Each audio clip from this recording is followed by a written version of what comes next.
In the late 1800s, there was this really messy, flamboyant guy called Edward Drinker Cope who did a bunch of messy, flamboyant stuff, and one of the things that he did was he found this little fossil mammal one time, and he said, "This one's for my haters," and he named it the species name Copehater, Anisantius copehater. And I looked that up recently to see if that species name was still in use, because Cope did a lot of really sloppy work, and a lot of his names are no longer in use. Copehater is still being used. It's been moved to a different genus. It's now Conacodon copehater, but we still use that species name. And then, in the process of looking this up, I was unexpectedly smacked in the feels. There have been a few publications on Conacodon copehater in recent years. I think the most recent one was in... God, I don't remember. I'll look it up when I get home. But like less than 5 years ago.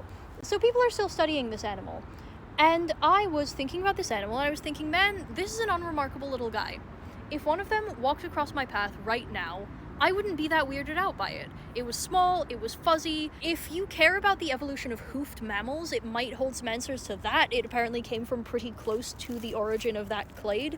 But it really, truly just a little guy is what Conacodon was. It just made me think about how most of the things that have lived and died on planet Earth lived such unremarkable lives and died such unremarkable deaths that it's almost as if they were never here at all.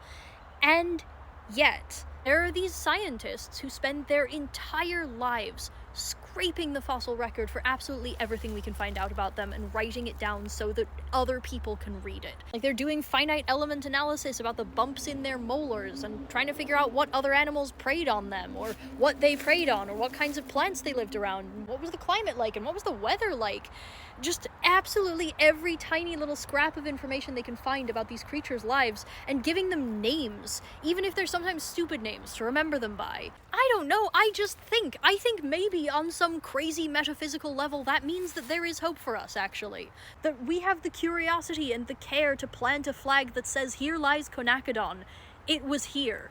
And in some inscrutable, super complex way that we haven't figured out yet, the universe is forever changed by the fact that it existed. You know what, like, I'm just a little dirt guy, and so are you. I'm just a piece of Earth. Like, some of this is probably the same carbon that used to belong to a Conacodon, for all I know. You're also a piece of the planet Earth that is using its dirt powers to get up and run around and look at stuff and be hungry and be tired and experience and chew food with our little teeths, and may we all be so lucky as to be remembered by somebody with the patience to count the bumps in our molars.